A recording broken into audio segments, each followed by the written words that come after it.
Gary Bray, he's a human biologist who spent 20 years working in life insurance predicting when people are going to die to the nearest month, and now he's on a mission to extend your life. Welcome to the discussion. I've been thinking a lot about anxiety lately. It's something so many people struggle with, yet it's often not well understood. Why do you think it's so hard for people to pinpoint what causes their anxiety? That's a really important question. Anxiety is complex, and one reason it's hard to pinpoint the cause is that it often doesn't have a clear, identifiable trigger. Many people expect to find an external cause, but the reality is that anxiety can stem from internal factors that are not immediately obvious. It's not just about what's happening around us, but also what's happening within our own bodies. So, you are saying it might be more about internal factors than external ones? For example, I recently had a genetic test done where they swabbed the inside of my mouth. This test is designed to identify any gene mutations that I might have inherited from my parents. These genetic factors can significantly impact our health, including our mental health. Many people are unaware of this connection, but deficiencies or mutations in certain genes can contribute to a wide range of health issues, including anxiety. How exactly does knowing about these gene mutations help? Understanding gene mutations can provide insights into why someone might be experiencing certain health issues. For instance, these genetic deficiencies can lead to problems like mental illness, ADHD, OCD, bipolar disorder, and severe sleep disturbances. By identifying these genetic factors, we can better understand why conventional therapies might not be effective. It's like uncovering a hidden layer of our health that's not immediately visible. So, if someone knows they have a genetic deficiency, how can that information be used to improve their health? That's a great question. Once you know about a genetic deficiency, you can take targeted actions to address it. For example, if a genetic test reveals that your body has trouble metabolizing certain nutrients, you can adjust your diet or take supplements to compensate for that. This personalized approach can be much more effective than generic treatments because it's tailored to your specific needs. I see. Are there other ways to address these kinds of internal issues beyond just taking supplements? One key approach is to focus on understanding and correcting nutrient deficiencies. For example, many people are deficient in essential nutrients like amino acids, fatty acids, and minerals. These deficiencies can lead to various health issues, including those related to mental health and chronic diseases. By addressing these basic needs first, you can often make a significant difference in your overall health. How can someone identify these deficiencies if they don't have access to genetic testing? Even without genetic testing, there are still ways to identify and address nutrient deficiencies. Regular health monitoring is crucial. This means keeping track of basic health markers such as blood sugar levels, cholesterol, and hormone levels. Simple blood tests can provide valuable information about these markers and help identify any deficiencies. Additionally, paying attention to symptoms can also be a clue. For instance, persistent fatigue or brain fog might indicate a deficiency in certain nutrients. What about supplements? Is it okay to just take a bunch of them to cover all bases? It's easy to fall into the trap of taking various supplements without a clear understanding of what you actually need. The key is to focus on what's genuinely necessary based on your health data. Oversupplementation can lead to problems, as it's not just about taking more supplements but about taking the right ones for your specific deficiencies. Personalized testing can guide you in choosing the most effective supplements rather than just guessing. That makes sense. I imagine it could be overwhelming to navigate all the options out there without knowing what's actually needed. There's a lot of information out there, and it can be overwhelming. That's why having a clear understanding of your own health needs through testing and monitoring can be incredibly valuable.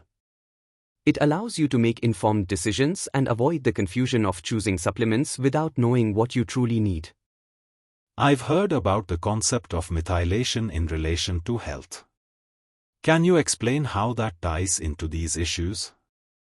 Methylation is a crucial biochemical process in the body that involves adding a methyl group to molecules. This process affects gene expression and various bodily functions. When there are deficiencies in methylation, it can lead to a range of health issues, including mental health disorders and chronic diseases. For instance, if your body has trouble methylating certain nutrients, it can affect your overall health and well-being. How can someone address issues related to methylation? Addressing methylation issues often starts with understanding the specific deficiencies through testing. A genetic methylation test can reveal how well your body processes and uses nutrients. Once you have this information, you can take targeted steps to improve your methylation, such as adjusting your diet or taking specific supplements. For example, if the test shows that you're not effectively using certain vitamins, you might need to supplement with forms of those vitamins that are easier for your body to absorb. Can you give an example of how this approach has worked for someone? Let's say someone takes a genetic methylation test and discovers they have trouble metabolizing folate, a crucial B vitamin. They might experience symptoms like fatigue, depression, or poor concentration. By supplementing with methylated folate, which is more easily utilized by the body, they can often see improvements in these symptoms. This targeted approach can lead to significant health benefits compared to using a general multivitamin that may not address their specific needs. It sounds like understanding these internal factors can lead to more effective health management. Are there any specific lifestyle changes that complement this approach? Alongside addressing deficiencies, adopting a holistic approach to health is crucial. This includes making lifestyle changes such as managing stress, getting regular exercise, and ensuring adequate sleep. These factors all play a role in overall health and can enhance the effectiveness of addressing nutrient deficiencies. For example, regular exercise can improve your body's ability to utilize nutrients, and stress management can prevent the depletion of essential vitamins and minerals. It seems like a comprehensive approach can make a big difference. What about conditions like ADHD? How does this perspective apply to such conditions?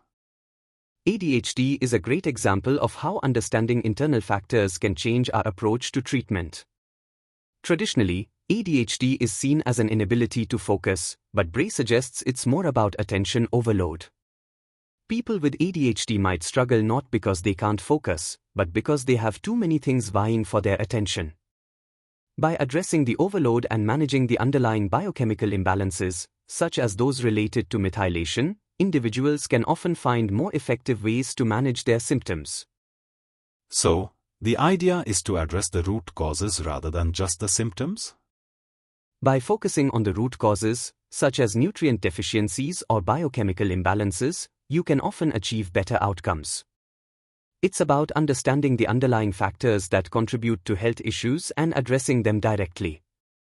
This approach can lead to more sustainable and effective health improvements. It's clear that a deeper understanding of our own health can lead to more effective management and prevention of chronic conditions. By taking a proactive and informed approach to health, including understanding genetic factors, monitoring health markers, and addressing deficiencies, you can make significant improvements in your overall well-being. It's all about finding and fixing the underlying issues to achieve better health outcomes. I've been reading up on how our bodies handle nutrients and how that affects our health, and it's fascinating but a bit overwhelming.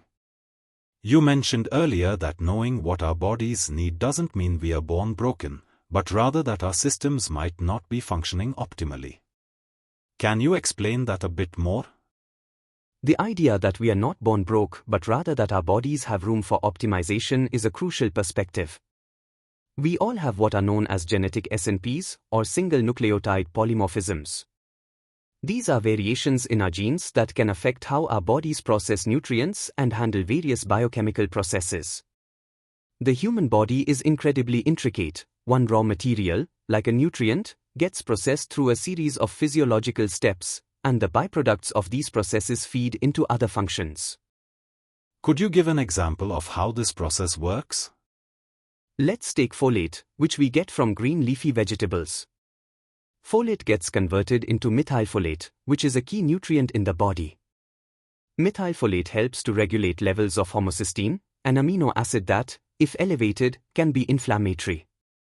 Homocysteine is then converted into methionine, which eventually supports brain function and helps to manage stress and sleep. So, you start with something as simple as a spinach leaf, and it gets transformed through various steps into a substance that helps you manage stress and sleep better.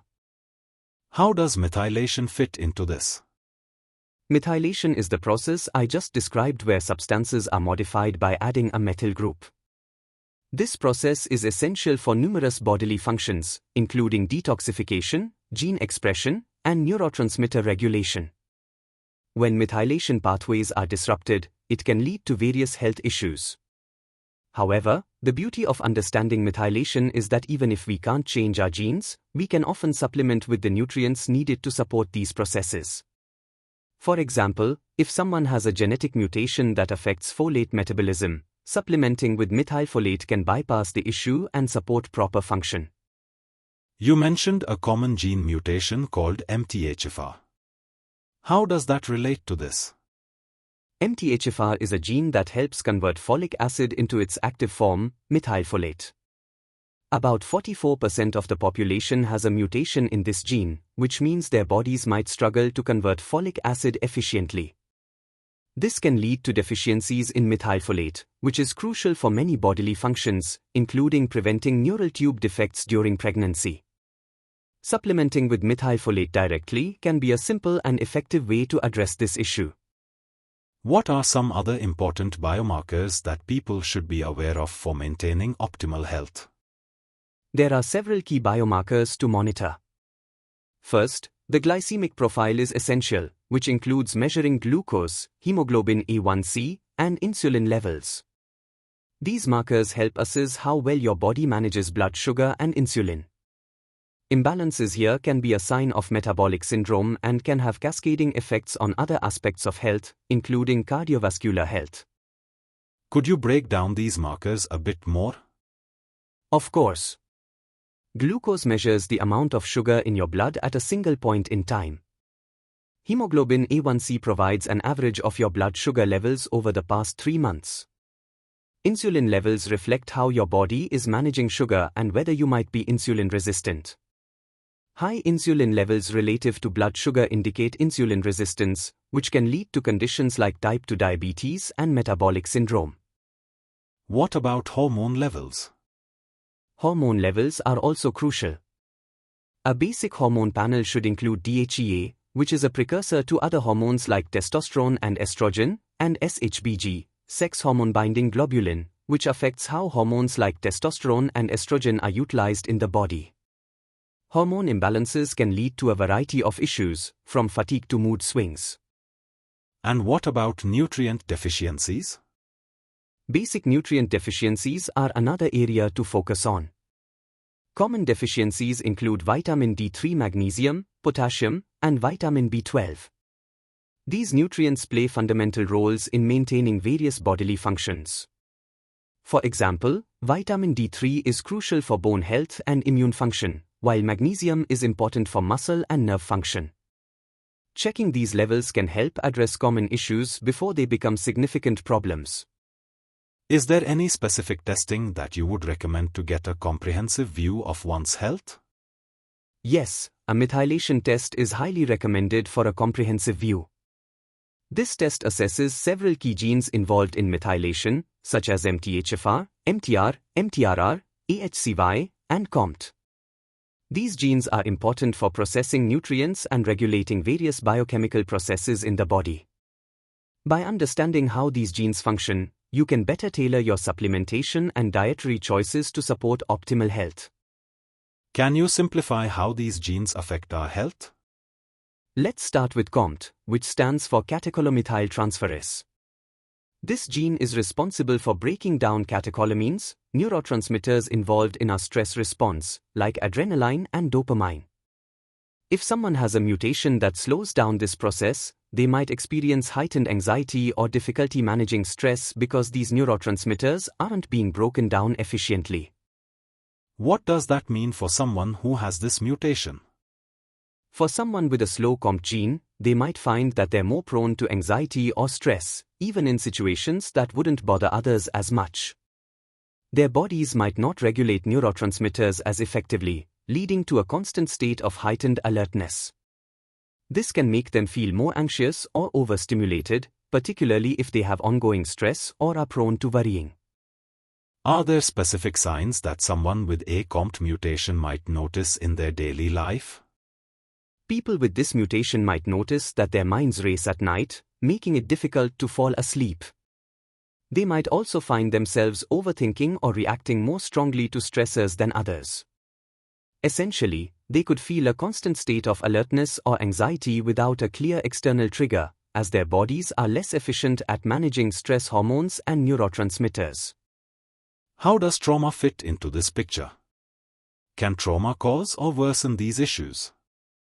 Trauma can certainly exacerbate these issues. For individuals with a genetic predisposition to anxiety or stress, trauma can act as a trigger that amplifies their symptoms. For instance, someone with a COMT mutation might find that past trauma causes their anxiety to spike, as their already compromised ability to manage stress becomes even more strained. The heightened alertness and anxiety they experience could be worsened by the trauma they've undergone. Is it possible for someone to have anxiety without a clear trigger or trauma? It's quite common. Many people experience anxiety without a specific, identifiable trigger. For these individuals, the anxiety might stem from internal biochemical imbalances or genetic factors like those related to methylation or neurotransmitter regulation. They might have heightened levels of catecholamines without a clear external cause, making it challenging to pinpoint the source of their anxiety. If someone is experiencing this kind of unexplained anxiety, what steps can they take to address it? The first step is to look inward and consider whether there might be underlying biochemical or genetic factors at play. Testing for methylation issues and nutrient deficiencies can provide valuable insights. Supplementing with specific nutrients, such as methylfolate and other B vitamins, can help manage neurotransmitter levels and improve symptoms. Additionally, addressing lifestyle factors like stress management, sleep, and diet can further support overall well-being. What about the broader implications of these findings? For example, if someone has a genetic predisposition to high anxiety or stress, how might that affect their life or their interactions with others? Understanding a genetic predisposition can offer valuable insights into one's health and behavior. For example, someone with a heightened stress response might find themselves more reactive or sensitive in social situations, which can impact relationships and overall quality of life. Knowing about these predispositions allows for targeted interventions and strategies to manage stress more effectively, potentially improving both personal and professional aspects of life. So, you mentioned that you run tens of thousands of tests every month, 20,000 to be precise. That's a staggering number. How do you manage to process and analyze all this data? It's a huge undertaking, indeed. We test 20,000 gene samples each month, and it's not just about the genetic data.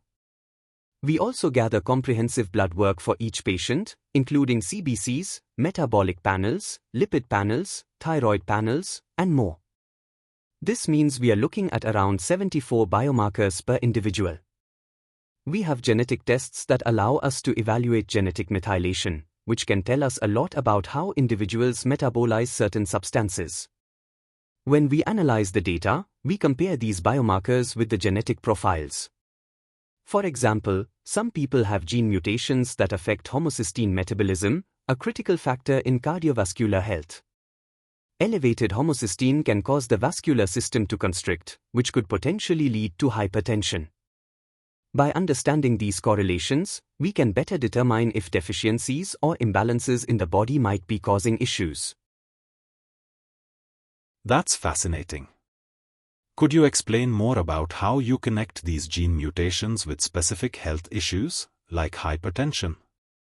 Let's consider homocysteine metabolism. Certain gene mutations can impair the body's ability to break down homocysteine into methionine. Elevated homocysteine levels can lead to vascular constriction because it makes the blood vessels narrower. This can contribute to high blood pressure or hypertension. We've seen that many cases of hypertension are idiopathic, meaning they have no identifiable cause despite extensive testing.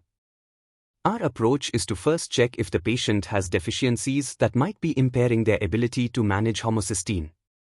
We look for specific biomarkers and supplement with necessary nutrients to help the body metabolize homocysteine more effectively.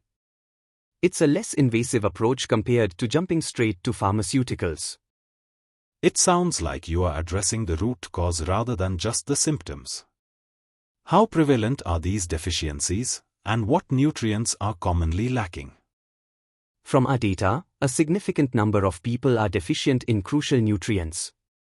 For instance, vitamin D3 is often found to be low. It's sometimes called the sunshine vitamin because our body produces it from sunlight. A deficiency in vitamin D3 can lead to a compromised immune system and bone issues like osteopenia and osteoporosis. The darker your skin, the higher your risk of deficiency since melanin reduces vitamin D3 synthesis. Additionally, vitamin B12 is another common deficiency. Optimal levels are generally around 500 to 1500 pg/ml, but many individuals fall below this range.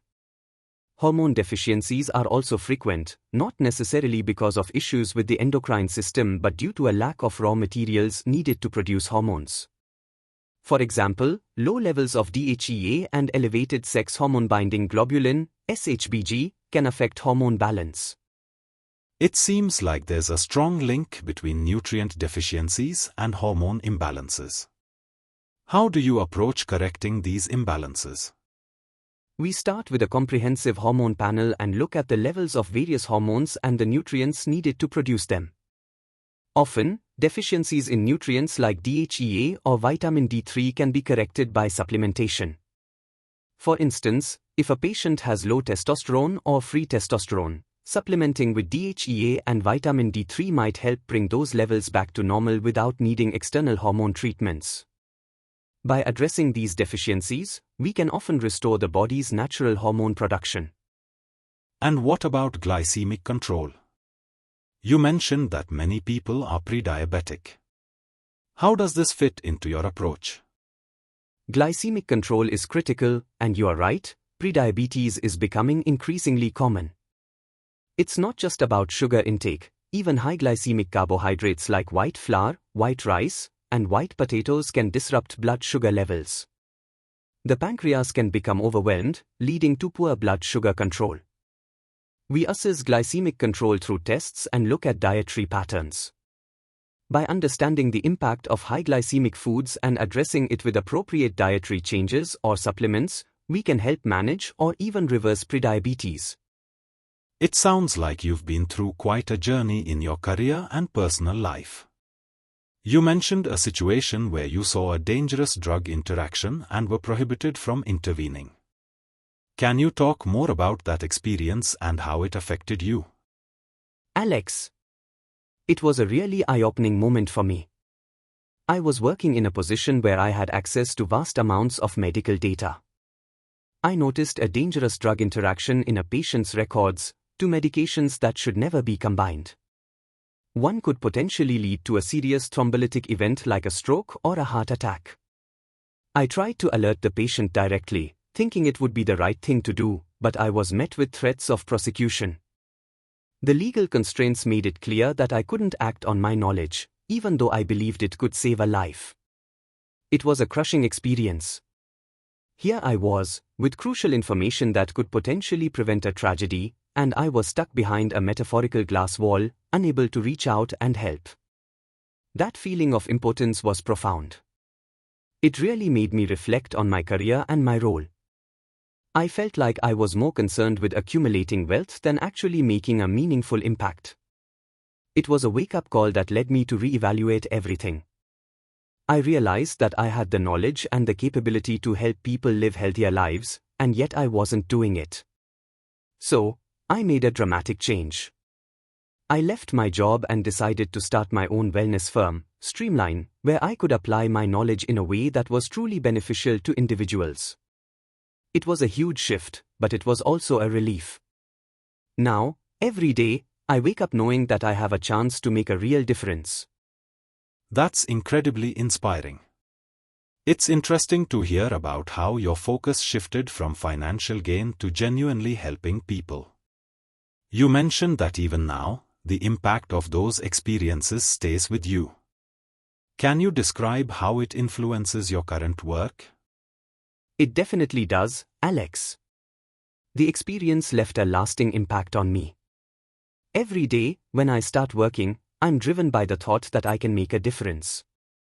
I see patterns in data, and I know that behind every statistic is a real person with a life story. The shift from viewing data as mere numbers to understanding them as reflections of people's lives was pivotal. For example, one of the things I focus on now is simplifying complex information so it can be more accessible. I'll often refer to research studies and try to break them down into actionable advice. Like the 2018 study I mentioned on sodium intake and migraines, while I'm not saying everyone with migraines should just consume more salt, the study highlights how nutrient deficiencies can contribute to health problems. By sharing this kind of information, I hope to empower individuals to make better decisions about their health. You've touched on some fascinating points about the link between nutrient deficiencies and chronic diseases. How do you approach educating people about these issues, especially when traditional medical opinions might contradict your findings? That's a great question. One of the challenges is that traditional medicine often focuses on treating symptoms rather than addressing underlying causes. For instance, the medical community might prescribe medications for high blood pressure or diabetes without looking deeper into nutrient deficiencies that could be contributing to these conditions. I use my background in data and human biology to illustrate these points. Take, for example, the case of people with high homocysteine levels. We've seen in our data that supplementing with trimethylglycine can significantly reduce these levels, which in turn can normalize blood pressure and improve overall health. This isn't just theoretical, it's based on thousands of real-world cases we've analyzed. However, convincing people can be tricky. Often, I find it's about building a narrative that ties together the scientific data with real-life examples. If I can show how correcting a deficiency or adopting a specific dietary change has led to tangible improvements for others, it becomes easier for people to understand and accept. That's a powerful approach. You've mentioned grounding and its benefits. Can you explain what grounding is and why it might be beneficial for health? Certainly.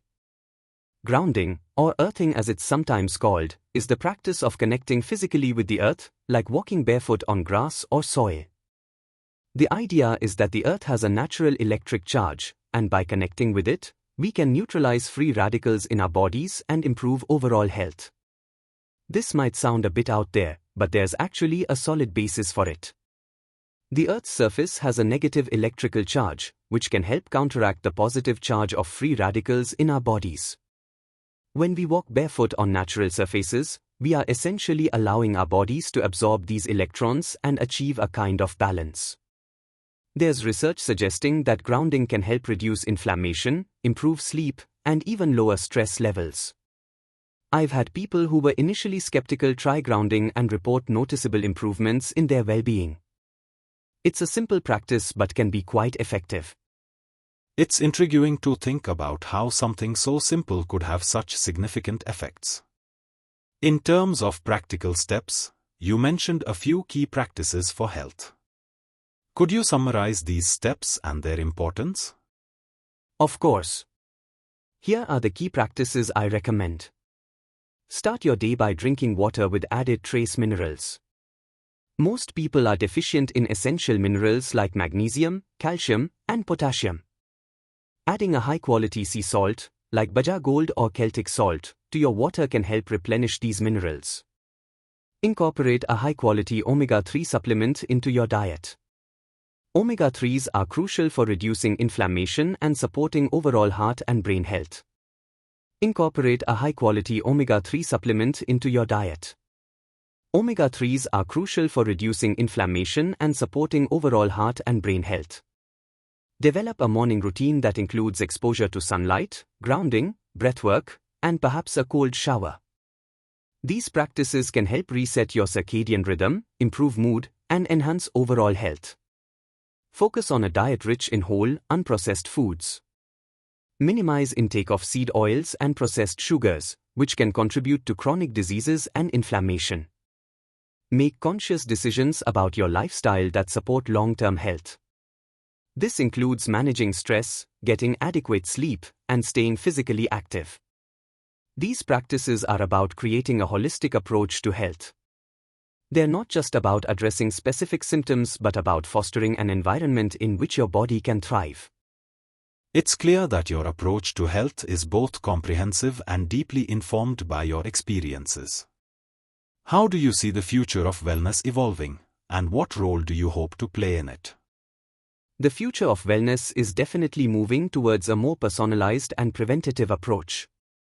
We are starting to see a shift from reactive to proactive health management, where the focus is on preventing issues before they become serious problems. This involves understanding individual needs and making lifestyle adjustments based on data and personal health profiles. I hope to continue being a part of this evolution by leveraging data and research to help individuals take control of their health. My goal is to make complex scientific information accessible and actionable so people can make informed decisions about their well-being. I also want to contribute to a broader awareness of how simple lifestyle changes can have profound impacts on health. Ultimately, it's about empowering people to live their healthiest, happiest lives. Whether through direct patient interactions, educational content, or collaboration with other professionals, I want to be part of a movement that prioritizes wellness and longevity. So, let's dive into the relationship between light and our body's circadian rhythms. It sounds like getting morning light is really crucial for setting our internal clocks. Absolutely. Our bodies are intricately tied to the circadian rhythms of the sun. Light, particularly the blue spectrum, plays a significant role in regulating our sleep-wake cycles. When you get exposure to morning light, it helps reset your circadian rhythm, which can improve your sleep that night. Essentially, morning light serves as a signal to your body that it's time to wake up, boosting cortisol levels and helping to downregulate melatonin receptors, which prepares you for alertness and activity throughout the day. Interesting. What about the impact of light at night? You mentioned blue light. What does it do to our body? Blue light at night can be quite disruptive. It suppresses melatonin, the hormone responsible for making us feel sleepy, and stimulates cortisol, which keeps us alert. That's why they recommend avoiding screens and other blue light sources before bed. The light passing through your closed eyelids can still affect your cortisol levels, which is why it's better to have a relaxing evening routine with dim, warmer light if you want to prepare for restful sleep. So, if I use red light at night instead, does that affect my sleep cycle? Red light is different. It doesn't have the same effect on your melatonin and cortisol levels as blue light does. Red light is less likely to interfere with your sleep because it doesn't suppress melatonin or stimulate cortisol. In fact, some people find red light quite relaxing and use it to wind down before bed. It's a good option for creating a calm environment that doesn't disrupt your body's natural sleep cycle. Switching gears a bit, you mentioned hydrogen water earlier. What's the science behind that? Hydrogen water is fascinating. It involves adding molecular hydrogen, H2, to water. There's a small electrolysis pump in the bottle that generates hydrogen gas, which then dissolves into the water. The hydrogen acts as an antioxidant, potentially reducing inflammation and improving various aspects of health. There's a significant body of research, including over 1,300 studies listed on hydrogenstudies.com, that explores its effects on inflammation, athletic performance, and even neuroprotection. As long as the bottle is sealed, the hydrogen remains dissolved in the water. The concentration of hydrogen is higher when the water is colder. If you leave the bottle open, the hydrogen gas will dissipate over time, typically within a few hours. The sealed container helps keep the gas dissolved for a longer period. Now, You mentioned earlier about lifestyle changes and health as we age.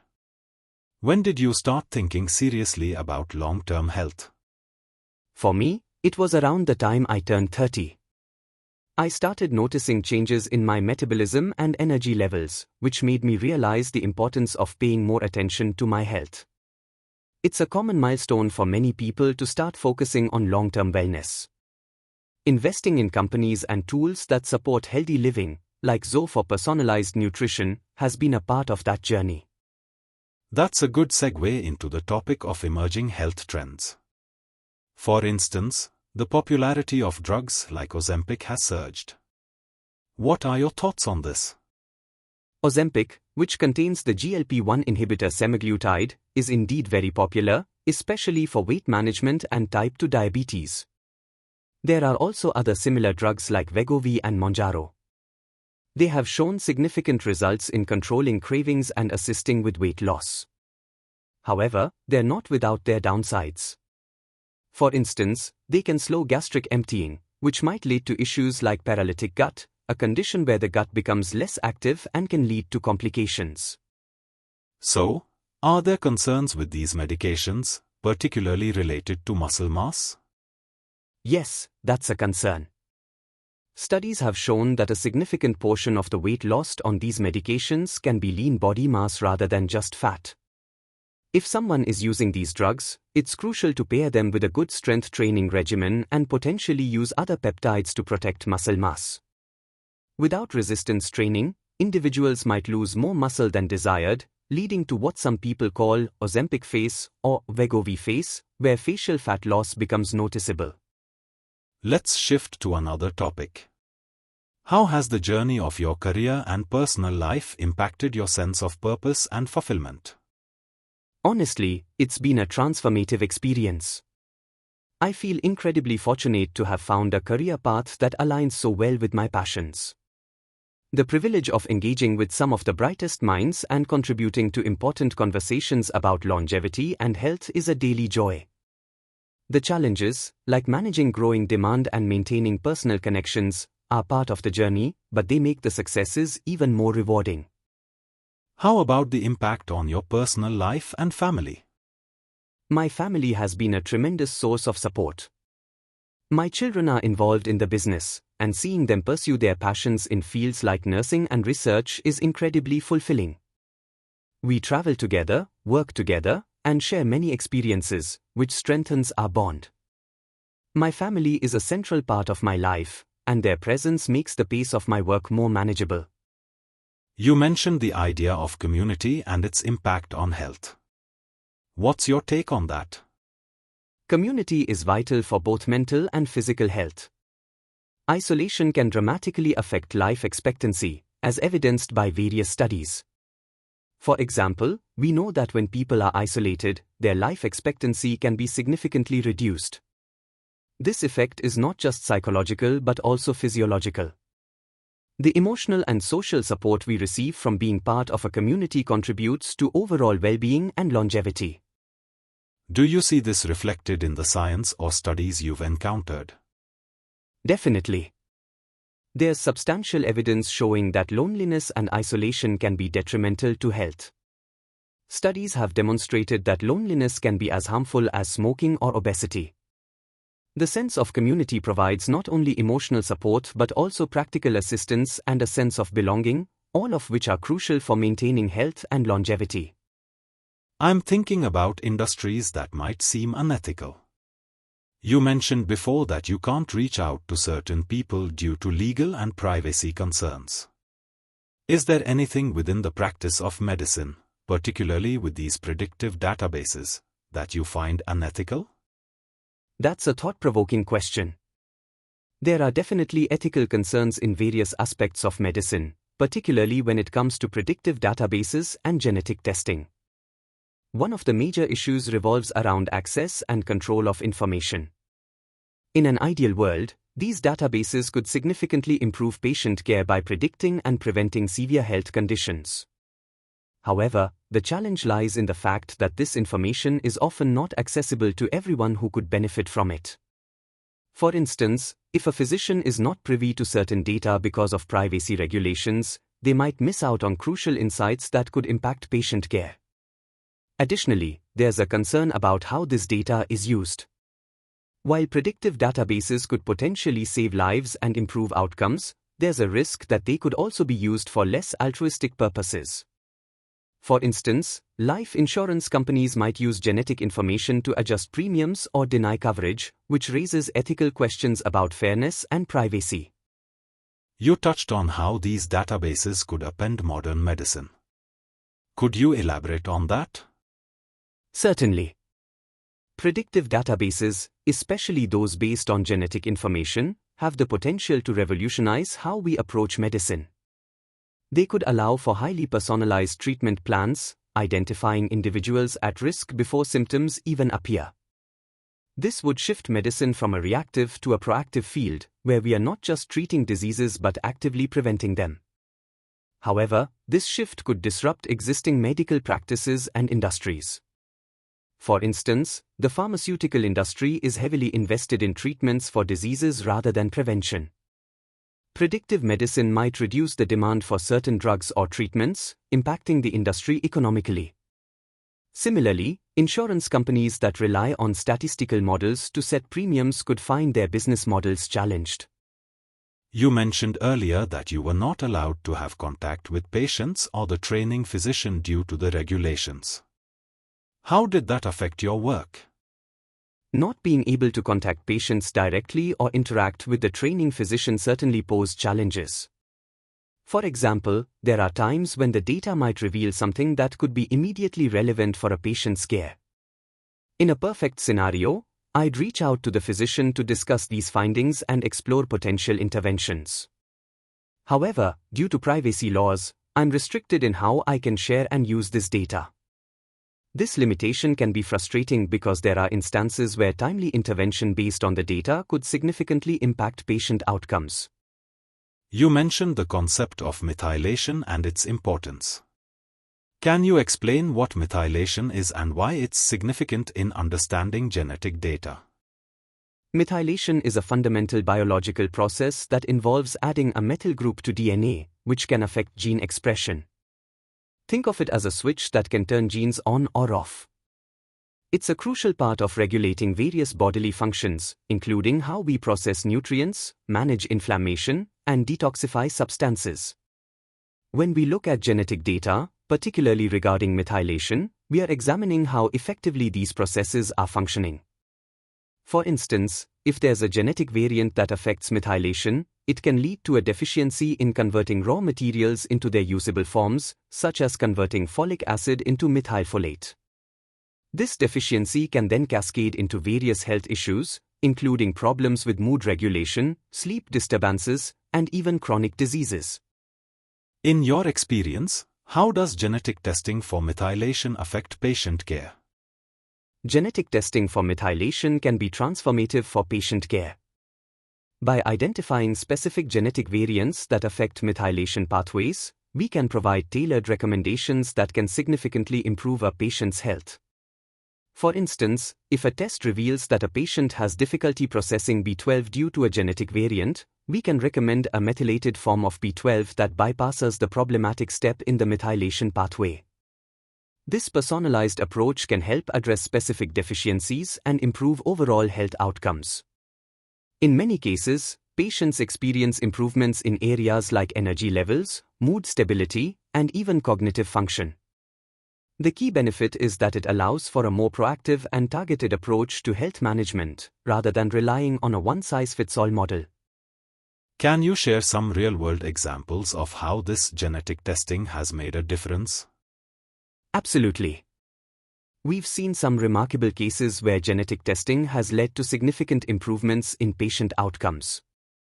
For example, there was a patient who had severe, chronic gastrointestinal issues that weren't improving with conventional treatments.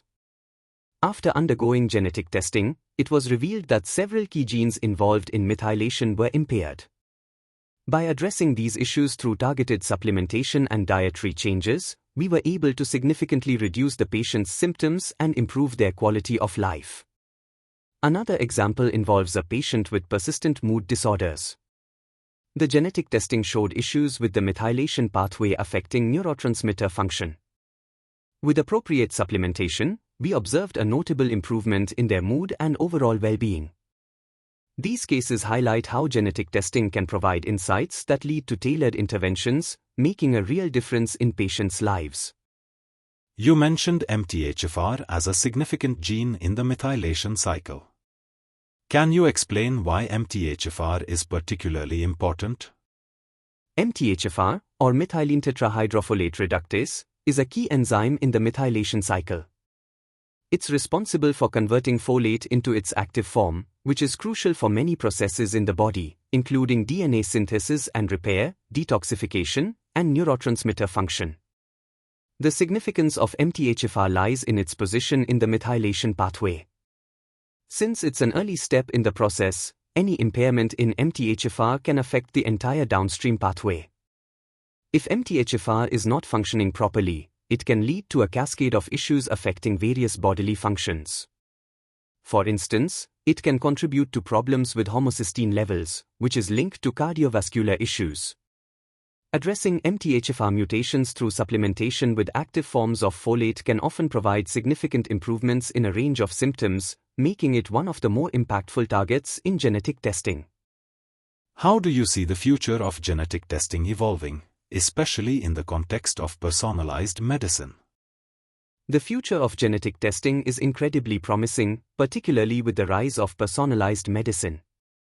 As technology advances, we are likely to see even more detailed and comprehensive genetic profiles becoming available. This will allow for even more precise and individualized treatment plans. We are also likely to see more integration of genetic data with other health information, such as lifestyle and environmental factors, to provide a more holistic view of a patient's health. This integrated approach could lead to more effective prevention strategies and personalized interventions. Moreover, as genetic testing becomes more accessible and affordable, it will become a routine part of healthcare. This shift could lead to significant improvements in public health, with more people benefiting from tailored health strategies and early interventions based on their unique genetic profiles. I see you have your own genetic testing results in front of you.